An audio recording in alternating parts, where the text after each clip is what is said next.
How does this advance the treatment of natives by the police, and what can be done to advance the treatment or to better the treatment?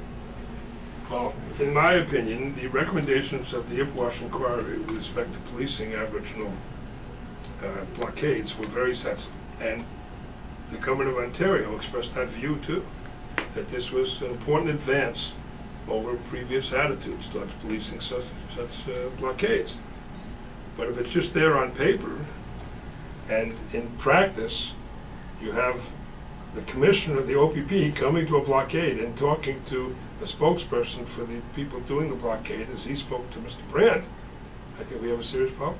But are you suggesting that Shawn Brant's a victim of sorts because of what had happened? I mean, I spent lots of time at that blockade. Luckily, you know, I mean, wasn't a friendly, you know, we're holding signs by any means. You know well, luckily, Shawn Brant was not a victim. Dudley George was a victim. No, I understand that, but we're talking about Shawn Brant. But but about Shawn Brant, I'm saying that we're lucky that it didn't escalate to violence, and that's a tribute in part to Shawn Brant.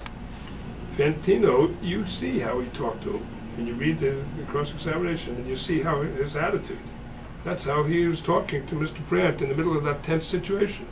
Mr. Brant, on the other hand, kept very cool and respectful, and luckily, it therefore didn't escalate. But you might think that Commissioner Fantino talking like that to some people would get them very angry. And then their anger would be met by force by the OPP, and there might have been a lot of people dead there. Luckily, it didn't happen in this particular case. But that attitude, in my opinion, provides danger that it will happen. And that is what happened at Ipwash.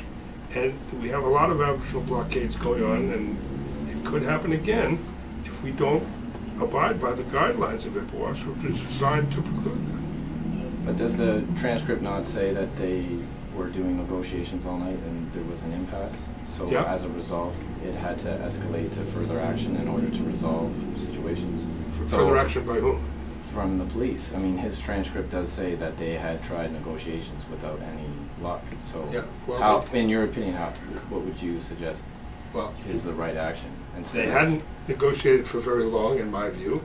Also, they hadn't negotiated through Aboriginal negotiators, which is suggested by the guidelines from Ipwash. If Commissioner Fantino thought that his threatening of Shawn Brant was negotiating, that's his view. It's not my view. That wasn't real negotiation in my view, it was just threatening him. And they knew that it was going to end at the end of the day or something. Now, it was a big inconvenience for many people to block the 401. There's no question about that. And Shawn Brant acknowledges that in his discussion with Commissioner Fantino. But it was going to be an inconvenience for that day, not the end of the world, and could have escalated into terrible violence given Commissioner Fantino's attitude, is my view. So say Chief Fantino is removed from his post, do you think that's going to change the attitude? I would hope so. The previous commissioner of the OPP to him was a woman named Gwen Boniface, and she testified at the Ipwash Inquiry and seemed to genuinely understand the concerns and respond. She seemed to respond positively to the recommendations, and the OPP as an organization did at that time, at the end of the Ipwash Inquiry. But then we have somebody talking like this. Do you feel like the recommendations from the Ipwash Inquiry have to be enshrined in OPP policy? They are, to some large extent.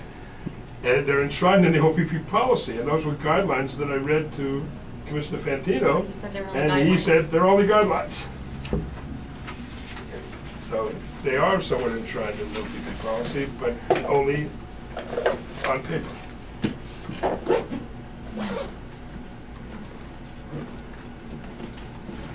So what's the next step? What's the next step? What are you going to do? Well, the next step, you see, this has nothing to do with Mr. Brant's trial, right? But it has something to do, but it's not. That's not the main concern now.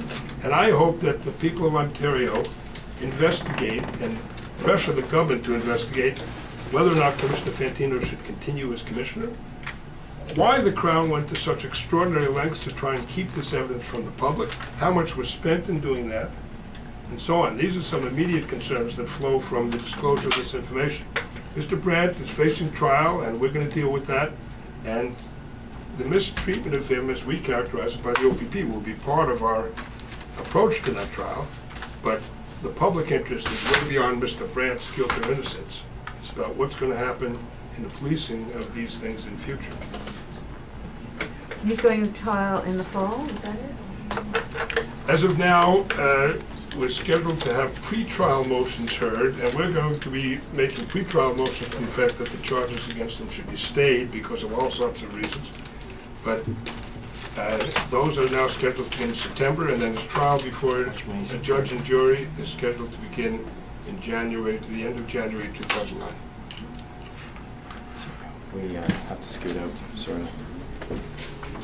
Thank you. Thank you. Thank you all very much. By the way, any of you who have any questions, you have my email address, I think. It was put out in the press release, and I'm happy to answer any questions anytime by email. I check my email several times a day, so feel free to email me. That is the easiest way to get hold of me.